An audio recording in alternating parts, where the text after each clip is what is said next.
আজকের রেসিপি মুসুরির ডাল দিয়ে পেঁপের ঘন্ট।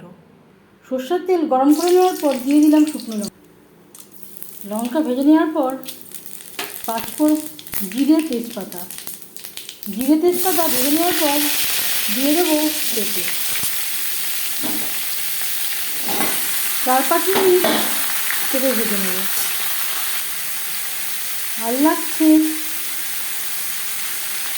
স্বাদ মতো লবণ, পরিমাণ মতো হলুদের গুঁড়ো। লবণ হলুদ দিয়ে 4-5 মিনিট ভেজে নেব। 4-5 মিনিট ভেজে নেওয়ার পর দিয়ে দেবো ধুয়ে রাখা মুসুরির ডাল। ডালের সাথে পেঁপে 3-4 মিনিট রান্না করব। 3-4 মিনিট ডালের সাথে পেঁপে সাঁতলে নেওয়ার পর দিয়ে দেবো জল। আর লাগছে চেরা কাঁচা লঙ্কা। ডাল দিয়ে পেঁপের ঘন্ট রেডি।